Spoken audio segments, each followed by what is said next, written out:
नमस्कार दोस्तों, बहुत बहुत स्वागत है आप सभी का एक बार फिर से हमारे ऑनलाइन चैनल स्टडी कैपिटल पे।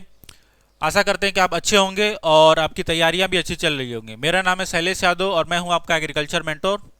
जैसे कि आप थंबनेल से पता चल रहा होगा और पीछे भी देख रहे होंगे, आज की वीडियो में हम बात करने वाले हैं बीएससी एग्रीकल्चर का जो सिलेबस है उससे रिलेटेड जो भी आपके चीज़ें ज़रूरी हैं, क्या सिलेबस होगा, क्या क्या टॉपिक्स आपको पढ़नी है और किन किन टॉपिक्स को आपको नहीं पढ़ना है, ये सारी चीज़ों के बारे में हम बात करेंगे। लेकिन उससे पहले अगर आप हमारे चैनल पर नए होंगे तो चैनल को सब्सक्राइब करके बेल आइकन प्रेस कर लीजिएगा ऐसी इन्फॉर्मेटिव वीडियो के लिए। ओके, तो बहुत लोग इसमें से क्या होंगे, नए होंगे जो कि अभी 12th पास करके आए होंगे, बहुत लोग होंगे जो पिछले साल पास कर चुके होंगे, एक बार आप एग्जाम दे भी चुके होंगे। तो कुछ लोगों को सिलेबस पता होगा, कुछ लोगों को नहीं पता होगा। तो ये वीडियो को पूरा लास्ट तक देखिएगा। एक एक चीज़ जो भी आपका सिलेबस में आपको पूछा जाएगा वही चीज़ें आपको पढ़नी है और उससे अलावा आपको एक्स्ट्रा किसी चीज़ पे ध्यान नहीं देना है। ठीक है, तो चलिए शुरू करते हैं कि आपका सिलेबस क्या रहने वाला है। ये सिलेबस को आप जाके आप डायरेक्ट ज्वाइन वहाँ पे डाउनलोड भी कर सकते हैं सीयूटी के ऑफिशियल वेबसाइट से। तो यहाँ पे बात करने वाले CUET UG 2024 agriculture syllabus for BSc है। जी, एग्रीकल्चर का सिलेबस आपका क्या रहने वाला है, क्योंकि आपको पता है कि चाहे आपका केमिस्ट्री हो, फिजिक्स हो, मैथ हो, उसमें यह है कि 12th का सिलेबस पूछा जाएगा, केवल जो 12th का आपका सिलेबस रहा है। लेकिन एग्रीकल्चर में वैसा कुछ है नहीं, तो यहाँ पे एक अलग से सिलेबस दिया जाता है कि ये आप चीज़ों पढ़नी है। तो उन चीज़ों में क्या क्या चीज़ें आपको पढ़नी है मैं आपको बताने वाला हूँ। तो सबसे पहले पहला यूनिट में बात करेंगे। 4 यूनिट हैं इसमें जिसमें कि आपको पढ़नी है। 4 यूनिट में क्या क्या चीज़ें पढ़नी है। तो पहला यूनिट है आपका एग्रोमेट्रोलॉजी, जिसमें कि हम लोग क्या बात करेंगे, किस चीज़ के बारे में पढ़ेंगे। एग्रोमेट्रोलॉजी में elements of weather rain and rainfall, यानी कि जो बारिश होती है, मौसम और जो वर्षा है उससे रिलेटेड जो भी चीज़ें हैं वो पढ़ने वाले हैं।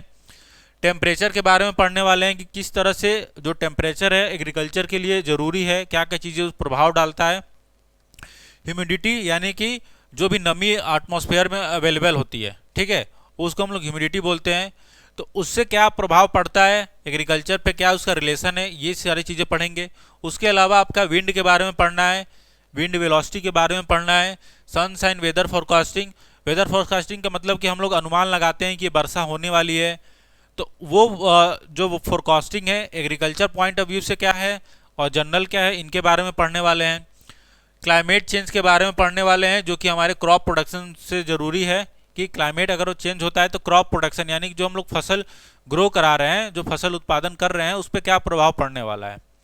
और आगे बढ़ने से पहले मैं ये आपको बता देना चाहता हूँ कि अगर आपने एग्रीकल्चर चूज़ किया है तो मेरे दोस्त आप ये कभी घबराने वाले नहीं हैं, आपको बेचैनी नहीं होगी, आप कभी बोर नहीं होंगे एग्रीकल्चर पढ़ के, क्योंकि एग्रीकल्चर आपका ऐसा सब्जेक्ट है, बहुत इंटरेस्टिंग सब्जेक्ट है और बहुत प्रैक्टिकल और आपका कह सकते हैं रियलिटी से जुड़ा हुआ आपका सब्जेक्ट है।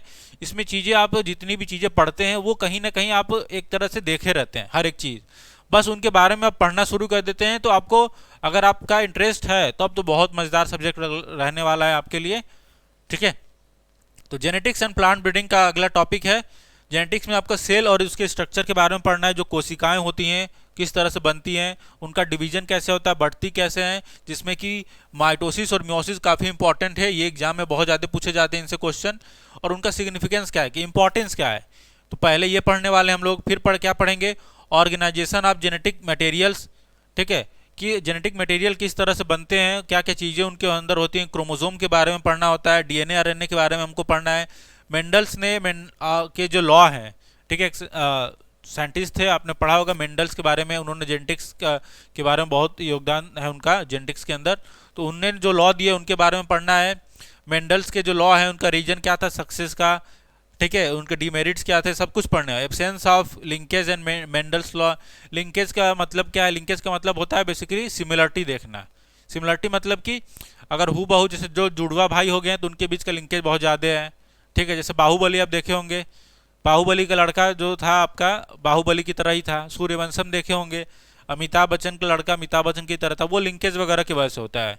ठीक है, तो वो सारी चीज़ें हम लोग पढ़ने वाले हैं इसमें। Quantitative variance, continuous and discontinuous variations, plants के अंदर या जो भी वेरिएशन होते हैं कि क्या क्या चेंजेस हो रही हैं, वो उसके बारे में पढ़ेंगे हम लोग।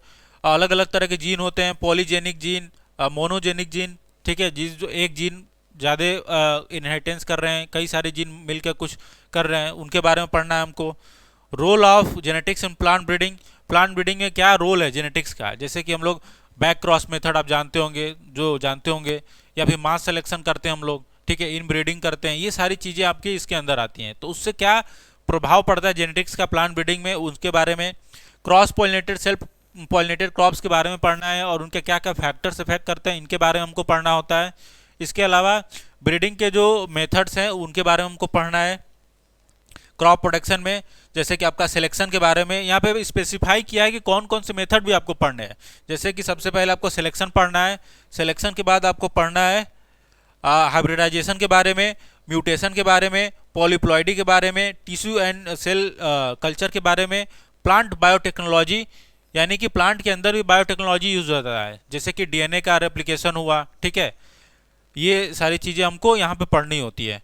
इसके अलावा प्लांट बायोटेक्नोलॉजी में आपको डेफिनेशन पढ़ना है, उसका स्कोप पढ़ना है, क्रॉप प्रोडक्शन में बहुत ज़्यादा डिटेल में नहीं पढ़ना है, इतना ही पढ़ना है, क्योंकि एग्रीकल्चर का जो सिलेबस है आपका नॉन एंडिंग सिलेबस है, मैं हमेशा कहता हूँ, क्योंकि ये चीज़ें आप जो पढ़ रहे हैं अपने आप में एमएससी में ये आप सब्जेक्ट आ जाएगा। ये जो आपका प्लांट बायोटेक्नोलॉजी दिख रहा है ना, ये आपका अलग से कोर्स हो जाता है एमएससी के अंदर, ठीक है। इसमें जेनेटिक्स एंड प्लांट ब्रीडिंग भी आपका अलग हो जाता है, ठीक है, प्लांट फिजियोलॉजी भी इसमें आती है, वो भी एक अलग सब्जेक्ट हो जाता है। तो यहाँ तो आपको कंपाइल करके दिया गया कि इतनी चीज़ें आपको पढ़नी है, लेकिन उसमें भी क्या क्या पढ़ना है वो बहुत ज़्यादा जरूरी है। तो ये रहा आपका यूनिट 1 के बारे में, ये इंग्लिश में भी है, ये यहाँ पे हिंदी में भी आपको मिलेगा। फिर इसके अलावा आपको यूनिट 1 में बायोकेमिस्ट्री के बारे में पढ़ना है, जिसमें कि आपको पीएच के बारे में पढ़ेंगे, बफर वैल्यू की जो भी पीएच में चेंज होते हैं उसको हम लोग बोलते हैं पीएच के चेंज के, जैसे कि आपका 6 से 7 हो गया, ये सारी चीज़ें। Classification of nomenclature of carbohydrates, जो कि आप 12th के अंदर केमिस्ट्री पढ़ते हैं, कार्बोहाइड्रेट्स में मोनोसेक्राइड, पॉलीसेक्राइड्स, उनसे रिलेटेड चीज़ें आपको पढ़नी होती है, वो चीज़ें आपको पढ़ना है। उसके अलावा प्रोटीन के बारे में, लिपिड्स के बारे में, विटामिन के बारे में, इंजाइम्स के बारे में भी आपको पढ़ना है, ठीक है। तो ये हो गया बायोकेमिस्ट्री से रिलेटेड। फिर आपका माइक्रोबायोलॉजी, माइक्रोबायोलॉजी में क्या पढ़ना है आपको, माइक्रोब्स के बारे में, माइक्रोब्स में भी जैसे कि आपके यहाँ पे प्रोटोजोआ के बारे में, वायरस के बारे में, माइक्रो ऑर्गेनिज्म जैसे algae, bacteria, fungi, actinomycetes. Actinomycetes क्या होते हैं, एक्टिनोमाइसेट्स आपके क्या होते हैं, ये बैक्टीरिया हैं, और जो सॉइल में देखे होंगे सबसे ज़्यादा सॉइल के अंदर ये पाए जाते हैं, सॉइल में सबसे ज़्यादा जो बैक्टीरिया पाया जाता है एक्टिनोमाइसिटीज पाया जाता है।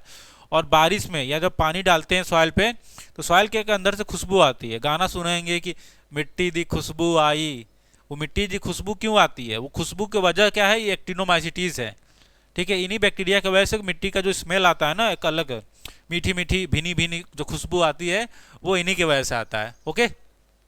तो इनका क्या रोल है माइक्रो ऑर्गेनिज्म का, रेस्पिरेशन में, फर्मेंटेशन में, ठीक है, ऑर्गेनिक मैटर को डिकम्पोज करने में, सड़ाने गलाने में क्या इनका रोल रहा है, तो ये सारी चीज़ें हमको पढ़नी होती हैं, ठीक है। तो ये आपका यूनिट 1 के अंदर है, ठीक। यही चीज़ में यहाँ पे हिंदी में लिखा हुआ है, तो हिंदी में जिसको देखना है हिंदी में देख सकता है, स्क्रीनशॉट ले सकता है, ओके। ये आप देख रहे हैं इंग्लिश हिंदी दोनों में है। अनुवांशिकी और पादप प्रजनन उसको बोलते हैं, कृषि मौसम विज्ञान, अनुवांशिकी और पादप प्रजनन, जैव रसायन और सूक्ष्म जीव विज्ञान, ये सारी चीज़ें हैं आपको इंग्लिश हिंदी दोनों में दी गई हैं, ओके। अब मैं इंग्लिश में भी समझाऊँ, हिंदी में समझाऊंगा तो वीडियो काफ़ी लंबा हो जाएगा, इसलिए मैं एक ही में समझा रहा हूँ इंग्लिश में, ताकि सब लोग समझ लें। आगे बढ़ने से पहले मैं आपको बताना चाहता हूँ कि हमारा क्रैश कोर्स लॉन्च हुआ है, जो कि आपका 50 दिन का क्रैश कोर्स है, आपको पता भी होगा। 50 दिनों में हम पूरा आपका रिवीजन करवाएंगे, पूरा सिलेबस कवर करवाएंगे, और इसमें जो मैं आपको गाइड करूंगा वो आपका एग्जाम ओरिएंटेड गाइड करूंगा, स्पेसिफिक आपको क्या क्या एग्जाम में ज़रूरी है वो चीज़ें आपको पढ़नी है। और डेफिनेटली मैं यहाँ पे बता रहा हूँ कि आपको मैं एग्रीकल्चर का हर एक चीज़ सिखाऊंगा, यानी कि अगर आपको कुछ भी नहीं आता एग्रीकल्चर का, अगर आप हमारे साथ जुड़ के पढ़ रहे हैं, तो मैं आपसे ये बड़े भाई होने के नाते मैं आपको बोल सकता हूँ कि मैं आपको वहाँ पे एक्सपर्ट बनाऊंगा एग्रीकल्चर में। जो आप जहाँ पे जीरो आपको नॉलेज होगा एग्रीकल्चर का, वहाँ पे मैं आपको उसका एक्सपर्ट बनाऊंगा, ठीक है। तो यहाँ पे क्या क्या मिलने वाला है, मैं एक बार जल्दी बार बता दे रहा हूँ। क्लास फीचर्स में आपका होगा live classes, study material English Hindi दोनों में मिलेगा, ठीक है। PYQs का एनालिसिस होगा, टेस्ट सीरीज यहाँ पे फ्री होगी, कोई पैसा नहीं होगा, वहाँ पे आपका टॉपिक वाइज टेस्ट होंगे, आपका फुल लेंथ टेस्ट होगा, पूरा आपका एग्जाम ओरिएंटेड टेस्ट होगा, ठीक है। प्राइस आपको यहाँ पे दिख रही है। अगर आपको डाउनलोड करना है हमारा स्टडी कैपिटल ऐप, वहाँ से कर सकते हैं, डाउनलोड किए होंगे तो, नहीं तो दिए गए जो व्हाट्सअप नंबर है आपके स्क्रीन पे भी होगा और यहाँ पे भी है, आप देख रहे होंगे, यहाँ पे भी आपको दिख रहा होगा। इस नंबर पे आप क्या कीजिएगा, कॉल करके मैसेज करके पूछ लीजिएगा कि सर मुझे कोर्स लेना है और मुझे ज्वाइन करनी है। ओके। और इसके अलावा हमारे बहुत सारे चीज़ें हम यूट्यूब पे भी प्रोवाइड करेंगे फ्री में, तो वहाँ पे भी आप जुड़ सकते हैं, वहाँ पे भी आपको चीज़ें बहुत मिलेंगी। लेकिन देखिए, पेड कोर्स और आपका फ्री कोर्स में अंतर क्या है। पेड कोर्स में क्या होता है कि आपके पास पूरा एक्सेस होता है हर एक चीज़ का, कि आप हमसे कुछ भी पूछ सकते हैं। 24/7 हम आपके पास अवेलेबल रहेंगे। कोई भी चीज़ आपको पूछना है, कभी भी पूछना है, आप मैसेज करके पूछ लीजिएगा। यहाँ पे 1-to-1 गाइडेंस होता है, मतलब पर्टिकुलर जो भी चीज़ आपको दिक्कत हो रही है वो आपको बताई जाती है। यूट्यूब पे क्या है कि वहाँ पे हम लोग हर एक चीज़ डिटेल में नहीं बता सकते, क्योंकि अगर यूट्यूब पे मान लीजिए हम आपको 2 घंटे का वीडियो लेक्चर दे रहे हैं, तो वहाँ पे आप कोई देखना नहीं चाहेगा, 2 घंटे का लेक्चर कौन देखेगा। तो ये सारी चीज़ें होती हैं। और पेड में क्या है, बच्चे यहाँ पे थोड़ा सीरियस होते हैं कि वहाँ वो पे करते हैं, उनको वाकई में सीरियस होते हैं अपने करियर को लेके, तो वो सीरियस होकर पढ़ते हैं। तो वहाँ पे हम चाहे 2 घंटे की क्लास में 3 घंटे की क्लास से बच्चे वहाँ पे सीरियस होकर पढ़ते हैं। वही चीज़ें यूट्यूब पे उतना सीरियस होकर नहीं पढ़ते हैं। ओके। लेकिन जो भी कंटेंट आपका यूट्यूब पे मिलेगा, आपका पेड में मिलेगा, एफर्ट्स में किसी में कमी नहीं आने वाली है कि हम यूट्यूब पे ऐसे ऐसे पढ़ा देंगे, जैसे तैसे पढ़ा देंगे, ऐसी बात नहीं है। एफर्ट्स उतने ही लगने वाले हैं, चाहे हम पेड में पढ़ाएं चाहे आपके यूट्यूब पे पढ़ाएं। ओके। तो अगर आपको ज्वाइन करना होगा तो आप ज्वाइन कर सकते हैं, दिए गए नंबर पे आप कांटेक्ट कर लीजिएगा। नेक्स्ट हम बात करते हैं आपके सेकंड आपका जो यूनिट है लाइव स्टॉक का। इसमें क्या है, लाइव स्टॉक प्रोडक्शन में आपको पशुधन उत्पादन, यानी कि जो पशु से रिलेटेड चीज़ें हैं, जैसे कि आपको लाइव स्टॉक का इंपॉर्टेंस क्या है एग्रीकल्चर के अंदर, इंडस्ट्री में, वाइट रेवोल्यूशन क्या था इंडिया के अंदर, इंपॉर्टेंट ब्रीड्स हैं बहुत सारी इंडियाज़ में, किस चीज़ की, आपका काउस की, बुफेलो की, पोल्ट्री की, इन्हीं के बारे में पढ़ना है। यानी कि काऊ के बारे में, बुफेलो के बारे में, और पोल्ट्री यानी कि जो मुर्गी पालन होता है उसके बारे में आपको पढ़ना है। बकरी और सिप के बारे में यहाँ पे दिया नहीं गया है, तो बकरी और सिप के बारे में आपको पढ़ना भी नहीं है। ओके।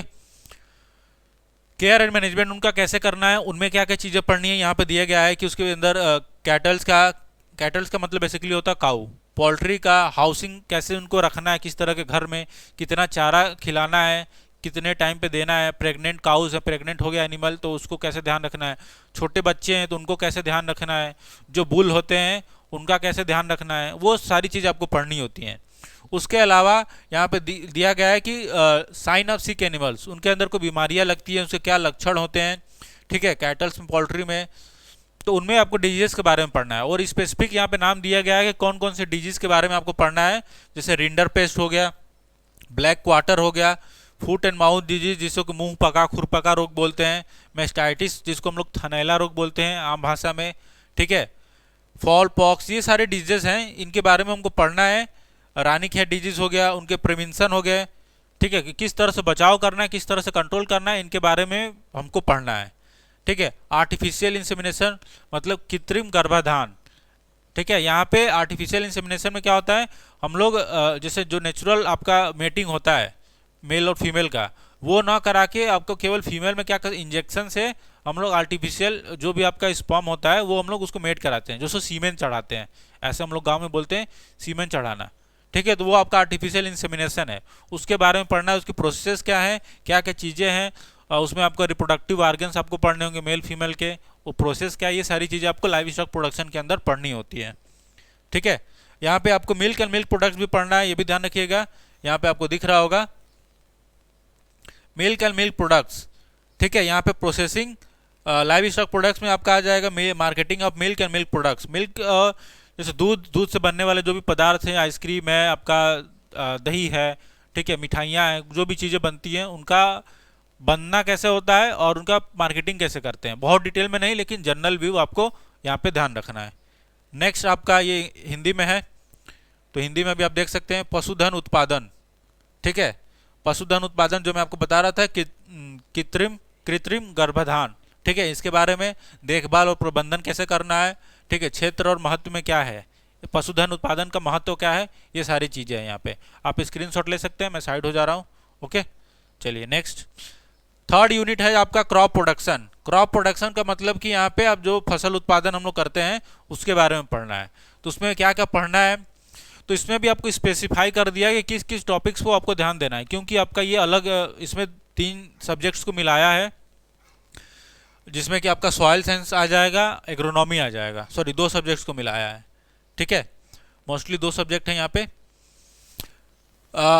इंट्रोडक्शन में आप देखेंगे क्या क्या आपको पढ़ना होता है। यहाँ पे क्रॉप प्रोडक्शन के बारे में पढ़ना है, ठीक है, उसका स्कोप क्या है, और उसमें भी आपको किसके बेसिस पे पढ़ना है, सीरियल्स के, जो अनाज हैं आपके, पल्सेस यानी कि दो दाल वाली फसलें हैं आपके, जैसे कि चना हो गया, अरहर हो गया, इनके बारे में। ऑयल सीड क्रॉप है जिससे कि तेल बनता है, जैसे सरसों हुआ, ओके, ऐसे जो क्रॉप हैं आपके, सनफ्लावर हुआ, इनके बारे में। फाइबर्स वाली क्रॉप है जैसे जूट हुआ, कॉटन हुआ, इनसे फाइबर बनता है, ठीक है। शुगर वाली क्रॉप हो गई, शुगर वाली शुगर केन, स्वीट पोटैटो, ये क्रॉप्स। फिर इसके अलावा फोरेज क्रॉप्स जो चारा के रूप में यूज होती हैं, जैसे बरसीम हो गया, ठीक है, बरसीम आपका चारे के रूप में यूज होता है, ठीक है। तो वैसे क्रॉप्स आपके, इनको हमको पढ़ना है, इनके बारे में, उनके बारे में क्या क्या पढ़ना है कि क्लासिफिकेशन ऑफ फील्ड क्रॉप्स, इनका क्लासिफिकेशन क्या है, इनके बारे में। सॉयल, ये आपका जो पोर्शन है, soil fertility, fertilizers and manures, ये आपके बेसिकली हम बात करते हैं सॉयल साइंस का पार्ट हो जाता है, जिसमें कि सॉयल, मिट्टी के बारे में पढ़ना है, मिट्टी का जो पीएच होता है उसके बारे में पढ़ना होता है। सॉयल का टेक्सचर क्या है, जैसे कि सॉयल आप देखेंगे कहीं की बहुत भुरभुरी होती है, बहुत कहीं की सॉयल हार्ड होती है, टेक्सचर, ठीक है। सैंडी सॉयल है जिसमें कि सैंड वाला कंटेंट ज़्यादा होगा, कहीं पे देखेंगे पाउडर की तरह होती है, तो वो टेक्सचर होता है। फिर सॉयल स्ट्रक्चर के बारे में, स्ट्रक्चर का मतलब कि जब आप कहीं खुदाई होता है तो नीचे देखेंगे बहुत सारे लेयर्स दिखते हैं आपको सॉयल के, ठीक है, जब गड्ढा खुदता है तो वो लेयर्स जो दिखते हैं आपको, वो स्ट्रक्चर होता है कि वो स्ट्रक्चर है कैसा सॉयल का। सॉयल के अंदर जो भी माइक्रो ऑर्गेनिज्म मौजूद हैं, बैक्टीरिया, फंजाई, उनके बारे में। सॉयल टिल्थ क्या होता है, जब भी जुताई के बाद जो कंडीशन आप देखते हैं उसको सॉयल टिल्थ बोलते हैं, ठीक है। फर्टिलिटी, सॉयल के जो आप कह सकते हैं फर्टिलिटी कैसी है, प्रोडक्टिविटी कैसा है, सॉयल हेल्थ, ये सब चीज़ों के बारे में पढ़ना है। उसके अलावा एसेंशियल प्लांट न्यूट्रिएंट बहुत इंपॉर्टेंट टॉपिक है, ठीक है, इससे बहुत सारे क्वेश्चन बनते हैं। उनका फंक्शन क्या है और सिम्टम्स क्या होते हैं। तो ये प्लांट न्यूट्रिएंट्स बेसिकली होते हैं क्या है, ये प्लांट्स के लिए जो बहुत ज़रूरी होते हैं, उनकी कमी से क्या क्या चीज़ें होती हैं उनके बारे में पढ़ना होता है। कितने प्रकार के सॉइल्स इंडिया में पाए जाते हैं, उनका कैरेक्टरिस्टिक क्या है। ऑर्गेनिक मैन्योर के बारे में, जो जैविक खाद होता है उसके बारे में हमको पढ़ना होता है। बहुत कॉमन फर्टिलाइजर्स जो हैं आपके, जो उर्वरक हैं, उनके बाद जैसे डीएपी हो गया, यूरिया हो गया, इनके बारे में, ठीक है, जिसमें कि आपको स्टेट फर्टिलाइजर, कॉम्प्लेक्स फर्टिलाइजर, इनके बारे में पढ़ना है। बायो फर्टिलाइजर, जिसमें कि हम लोग माइक्रो ऑर्गेनिज्म और फर्टिलाइजर्स को यूज़ करते हैं, ठीक है। इंटीग्रेटेड न्यूट्रिएंट मैनेजमेंट, मतलब कि बहुत सारे न्यूट्रिएंट मैनेजमेंट के जो सिस्टम है उनको एक साथ मिला के उनको पढ़ना होता है, ठीक है। इरिगेशन और ड्रेनेज, इरिगेशन का मतलब सिंचाई करना, और ड्रेनेज का मतलब क्या होता है, पानी का निकास करना, तो इनके बारे में भी हमको पढ़ना होता है। कितने प्रकार के इरिगेशन है, जैसे ड्रिप इरिगेशन है, फ्लैट बेड इरिगेशन है, जैसे देखे होंगे नहरों से पानी जाता है, एक होता है कि पूरा ऐसे फील्ड में हम लोग पानी दे देते हैं, एक पाइप के थ्रू पानी गिरता है बूंद बूंद, जिसको हम लोग ड्रिप इरिगेशन बोलते हैं। एक आप इरिगेशन देखे होंगे जो फव्वारे से आता है, जैसे कि ये आपका पाइप होगा, यहाँ से फव्वारे की तरह पानी फेंकता है, उसको हम लोग स्प्रिंकलर बोलते हैं, ठीक है। तो उसके बारे में पढ़ना है हमको। तो ये तमाम आपके इरिगेशन के सिस्टम है, उनके बारे में हमको पढ़ना होता है, ठीक। नेक्स्ट है आपका वीड कंट्रोल। वीड यानी कि खरपतवार, वीड वो दूसरा वीड होता है जो आप सोच रहे हैं, वो वीड नहीं। वीड यहाँ पे बात करें खरपतवार की। खरपतवार यानी कि घास फूस जो होते हैं क्रॉप्स में, ऐसे आप देखेंगे आपके घर के बाहर घास फूस उगा होगा, घास ग्रो किए फील्ड्स में रहते हैं, तो उनका वो कंट्रोल कैसे करना है उनके बारे में पढ़ना होता है। क्रॉप्स में आपको क्या क्या पढ़ना है, कौन कौन सी क्रॉप्स को पढ़ना है, तो यहाँ पे क्रॉप्स में बारे में आपको बता रहा हूँ। जैसे कि आपको राइस के बारे में पढ़ना है, ठीक है, चावल के बारे में, वीट के बारे में, गेहूं के बारे में, मेज, मक्का, सोरगम हो गया, पर्ल मिलेट हो गया, ग्राउंडनट हो गया, मस्टर्ड हो गया, पीजन पी, पर्ल मिलेट बाजरा वगैरह यहाँ पे आगे जाएंगे, पीजन पी अरहर वगैरह, ग्राम, चना, शुगर केन पता है, गन्ना, कॉटन हो गया, कपास, बरसीम आप जानते हैं फॉडर क्रॉप है। तो इन क्रॉप्स के बारे में आपको पढ़ना है। इनके बारे में क्या क्या पढ़ना है कि इनका सीड बेड प्रिपरेशन कैसे करते हैं, इनको ग्रो कैसे कराना है, इनका ट्रीटमेंट कैसे करेंगे, सोइंग कैसे करते हैं, ठीक है, टाइम और मेथड क्या है, कैसे सोइंग की जानी है, ऐसे नहीं कि आप कोई भी मेथड यूज कर देंगे। सीड रेट क्या है कि कितना आपको, आपके पास खेत है, कितना आपको सीड यूज करना चाहिए, कितना डोज देना है, कौन से मेथड और टाइम होते हैं फर्टिलाइजर के, कि कब आपको वहाँ पे खाद देना है, नहीं देना है, कब पानी देना है, उसके अंदर क्या क्या इंटर कल्चरल ऑपरेशन होते हैं। इंटर कल्चरल ऑपरेशन मतलब कि आपने ग्रो करा दिया, उसमें घास निकल गया, घास को निकालना, उनकी कह सकते हैं सफाई करना, ये सारी चीज़ें आ जाती हैं, ठीक है। उनके अंदर अगर कोई रोग लग रहा है, फंगस वाला, बैक्टीरिया वाला, तो उनके बारे में जानना, क्या कारण है, उनको रोकना कैसे, ये तमाम चीज़ें हमको इनके बारे में पढ़ना होता है क्रॉप से रिलेटेड। और ये जो क्रॉप्स के नाम आपको दिए गए हैं, इन्हीं क्रॉप्स के बारे में भी पढ़ना है। इसके अलावा आपको बहुत सारे क्रॉप्स हैं एग्रीकल्चर में, लेकिन वो नहीं पढ़ना है, ठीक है, केवल इन्हीं क्रॉप्स के बारे में पढ़ना है। तो सब कुछ हम लोग डिटेल में अच्छे से पढ़ेंगे। ओके, घबराने की आपको चिंता नहीं है कि कैसे कंप्लीट होगा, इतना बड़ा सिलेबस दिख रहा है, वो चिंता आपको करने की ज़रूरत नहीं है। वो चिंता हमें करनी है कि कैसे पढ़ाना है और आपको इसमें कह सकते हैं एक्सपर्ट कैसे बनाना है, ठीक है। तो ये फसल उत्पादन, परिचय, मिट्टी, ये सारी चीज़ें इंग्लिश हिंदी में है, आप स्क्रीनशॉट ले लीजिएगा। इंग्लिश वाले का भी ले सकते हैं, हिंदी वाले का भी ले सकते हैं। चलिए, और ये आपका लास्ट यूनिट है हॉर्टिकल्चर का, ठीक है, जिसको हम लोग बागवानी बोलते हैं। और बागवानी में आपको पता होगा कि क्या पढ़ना होता है। फ्रूट्स के बारे में पढ़ना हमको, फल के बारे में, वेजिटेबल्स के बारे में, और उनका ह्यूमन के अंदर, डाइट के अंदर क्या इंपॉर्टेंस है। सबको पता है कि फ्रूट्स और वेजिटेबल कितने ज़रूरी हैं हमारे लिए, सेहत के लिए, ठीक है। क्रॉप का डाइवर्सिफिकेशन एंड प्रोसेसिंग, मतलब कि कितने प्रकार के क्रॉप्स हैं, उनका प्रोसेसिंग, जैसे क्या आम से जूस बनता है, मैंगो जूस बनता है, शेक बनता है, चटनी बनती है, टमाटर की चटनी आप देते, वो चटनी आता है, इसका सॉस जो बनते हैं, तो प्रोसेसिंग इंडस्ट्री के अंदर आ जाता है, ठीक है। और बहुत सारी चीज़ें बनती हैं, तो वो उनसे रिलेटेड आपको पढ़ना है। उसके अलावा orchard location and layout, orchard मतलब जो हम लोग बागवानी करते हैं, बगीचा लगाते हैं, तो बगीचा लगाने का एक तरीका होता है, क्या लगाना है, किस तरह से लगाना है, कितने डिस्टेंस पे लगाना है, क्या उसका ढांचा होना चाहिए, वो सारी चीज़ें हमको पढ़ना होता है।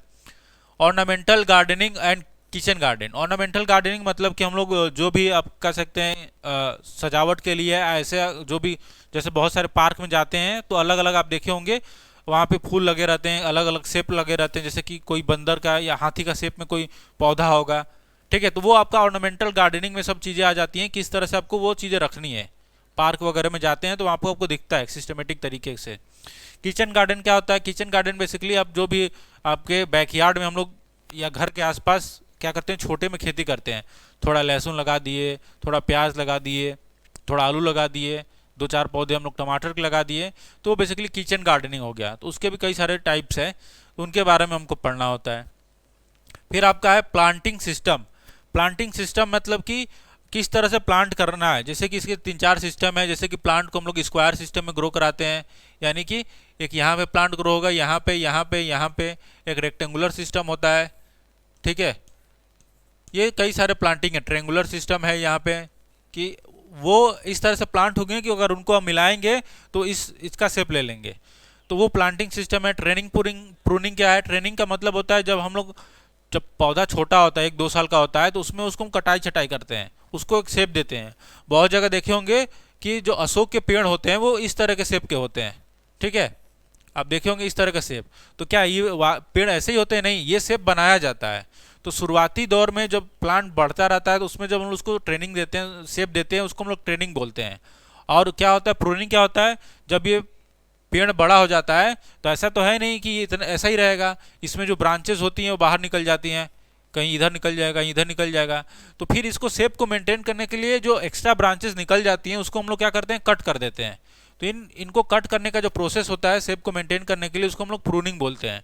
इसके अंदर भी कई सारे प्रकार होते हैं, ठीक है। तो कटाई छटाई, हिंदी में बोले तो कटाई छटाई जो होती है ये आपका हो गया।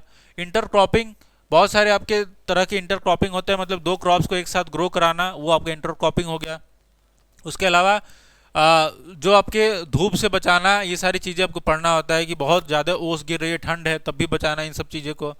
इसके अलावा आपको पेड़ के बारे में पढ़ना है, जैसे कि पेड़ में आपको नीम का हो गया, इनका नाम वगैरह पढ़ना, नीम हो गया, बबूल का पेड़ हो गया, एक पलास का पेड़ होता है, अमल्टस का पेड़ है, ठीक है।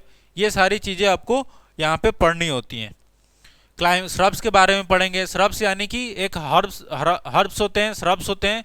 हर्ब्स का मतलब जो छोटे पौधे हैं, जैसे कि आपका फूल वगैरह हो गया, जैसे कि आपका कह सकते हैं गेंदे का फूल हो गया, वो हर्ब्स के अंदर आ जाएगा, ठीक है।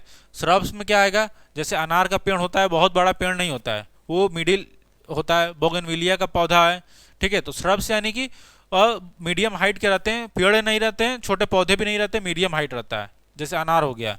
सर हर्ब्स में आपको बता दिया कि जो छोटे छोटे पौधे होते हैं वो हो गए, और ट्री का मतलब जो बड़े पेड़ हो गए। क्लाइंबर्स का मतलब क्या होता है, क्लाइंबर्स का मतलब वो होते हैं कि जो किसी सपोर्ट के साथ चढ़ते हैं, जैसे मनी प्लांट हो गया, उसको सपोर्ट दे देंगे तो वो जिस भी सपोर्ट पे रहेगा वो उसको कवर कर लेगा, ऊपर चढ़ता है। एनुअल्स हो गए, एनुअल जो 1 साल के लिए ग्रो होते हैं, पेरेनियल्स कई सालों के लिए होते हैं, मोर देन 2 ईयर्स। ठीक है, तो इनका डेफिनेशन, इनका एग्जाम्पल्स, यही चीज़ें आपको पढ़नी है। फिर हमको पढ़ना है प्रोपगेशन बाई सीड। सीड के द्वारा जो पौधों को हम लोग क्या करते हैं, ग्रो कराते हैं। ठीक है, कटिंग के द्वारा, बडिंग के द्वारा, लेयरिंग के द्वारा, ग्राफ्टिंग के द्वारा, इन सब चीज़ों के बारे में हमको पढ़ना होता है। कल्टीवेशन प्रैक्टिसेस में आपको क्या क्या पढ़नी है, वेजिटेबल्स में आपको क्या क्या पढ़ना है, मूली के बारे में, रेडिश, कैरेट के बारे में पढ़ना है, पोटैटो के बारे में, ऑनियन के बारे में, कॉलीफ्लावर, ब्रिंजल, टोमेटो, स्पिनच और कैबेज। ठीक है, जितने आपको वेजिटेबल्स के नाम दिए गए इन्हीं के बारे में हमको पढ़ना है। इसके अलावा आपको कोई एक्स्ट्रा नहीं पढ़ना है। यहाँ पे मैं कह दूँ कि रेडिश, कैरेट और ये दिया है, यहाँ पे मैं कह दूँ कि आप टर्निप के बारे में पढ़िए। टर्निप दिया है कहीं, नहीं दिया है। ठीक है, तो उनके बारे में आपको नहीं पढ़ना है। फ्लावर्स में ग्लेडियोलस के बारे में, कैन्ना के बारे में, क्राइजेंथेमम, रोज और मैरीगोल्ड, इन्हीं फ्लावर्स के बारे में पढ़ना है। इससे ज़्यादा आपको नहीं पढ़ना है। फ्रूट्स में आपको मैंगो के बारे में, पपाया, बनाना, गुआवा, सिट्रस, ग्रेप्स, ठीक है, इनके बारे में पढ़ना है। अब इसके अलावा मैं आपसे कह दूं कि आपका जैक फ्रूट हो गया, इसके बारे में पढ़ने लगे आप, तो जैक फ्रूट पढ़ने का कोई मतलब नहीं, क्योंकि यहाँ पे सिलेबस में नहीं है। ठीक है, तो आपको क्या करना है, सिलेबस ओरिएंटेड पढ़ना है कि जो चीज़ें सिलेबस में दी गई हैं वही आपको पढ़ना है। ज़्यादा पढ़ने से कुछ नहीं होता है, एक ही चीज़ को आप कई बार पढ़ लीजिए, वो ज़्यादा इंपॉर्टेंट है। और ऐसा नहीं कि आप नई चीज़ें पढ़ते जा रहे हैं, पता चला कि आपको उसमें से कोई अच्छे से तैयार नहीं है। तो एक चीज़ आप पढ़िए, उसको अच्छे से तैयार कीजिए। तो जितना सिलेबस दिया गया इसी को आप, अगर आपका सिलेबस कंप्लीट हो जा रहा है टाइम से, तो आप बार बार पढ़िए। प्रिंसिपल क्या है फ्रूट एंड वेजिटेबल प्रिजर्वेशन के। अब जैसे कि आप, जैसे जैम बनता है, जेली बनता है, केचप बना है, चिप्स बनता है, ये सारी चीज़ें क्या है, ये देखे होंगे पैक करके रखी रहती हैं, तो इनको कैसे प्रिजर्व करना है लंबे समय तक, ये सारी चीज़ों के बारे में भी हमको पढ़ना होता है। ठीक है, तो इसको हिंदी में हम लोग बागवानी बोलते हैं। आप देख सकते हैं यहाँ पे कटाई छटाई जो मैं आपको बता रहा था, कटिंग, बडिंग, लेयरिंग, ये सारे आपके मेथड्स हैं जिससे हम लोग पौधों को, नए पौधों को ग्रो कराते हैं। ठीक है, एक तो आपका होता है सेक्सुअल प्रोपगेशन, यानी कि उसमें सीड से ग्रो कराते हैं। और सीड्स के अलावा जैसे पौधे का हम लोग कुछ ये पोर्शन कट कर लिए, ठीक है, उस पोर्शन से हम लोग ग्रो करा दिए। ठीक है, दो पौधों को आपस में बांध के हम लोग ग्रो करा दिए। तो ये सारी चीज़ें आपके आर्टिफिशियल या एसेक्सुअल प्रोपगेशन के अंदर आती हैं। तो वो सारी चीज़ें हम पढ़ेंगे, बहुत इंटरेस्टिंग सब्जेक्ट होगा एग्रीकल्चर आपका। तो इसका आप स्क्रीनशॉट ले सकते हैं, यहाँ पे मैं आपको ऊपर कर दे रहा हूँ। ओके, तो आई होप, आशा करते हैं कि आपको सिलेबस अच्छे से समझ में आया होगा, और इसको आप डाउनलोड भी कर सकते हैं सीयूटी के ऑफिशियल वेबसाइट से। इसके अलावा, ठीक है, आपको इसके अलावा और किसी चीज़ पे फोकस नहीं करना है, केवल और केवल जो सिलेबस में दिया गया स्ट्रिक्टली सिलेबस फॉलो करना है। अगर इधर उधर भटकेंगे तो फिर आप, हो सकता है कि जो मेन चीज़ है आपसे छूट जाए, आप पढ़ ना पाए। इसलिए स्ट्रिक्टली आपको सिलेबस फॉलो करना है, उसके अलावा आपको कुछ नहीं पढ़ना है। अगर आप हमसे जुड़ के पढ़ते हैं तो आपको कोई भी चीज़ की चिंता करने की ज़रूरत नहीं है कि मुझे ये कवर नहीं हुआ है, क्या पढ़ने ना पढ़ें, A to Z। क्योंकि मैं आपका जो सिलेबस है 50 दिनों का इस तरह से डिज़ाइन किया हूँ ताकि आपको एक्स्ट्रा कुछ सोचने की ज़रूरत ही नहीं पड़ेगी, और ना ही कि आपको सर यहाँ पे ये चीज़ हो रहा है वो चीज़ नहीं। वो मुझे पता है, मैं भी पढ़ा रहा हूँ, मैं भी पढ़ के आया हूँ। ठीक है, तो मुझे पता है कि आपको किस तरह से क्या चीज़ें बतानी है, तो उसकी आपकी चिंता नहीं करनी है। आपको क्या है, जितनी चीज़ें बताई जा रही हैं बस उसको फॉलो करते जाना है, डेफिनेटली आप क्वालिफाई कर जाएंगे। तो आज की वीडियो में इतना ही। ऐसे ही एक नई वीडियो के साथ हम आपसे मिलेंगे, तब तक के लिए धन्यवाद, नमस्कार।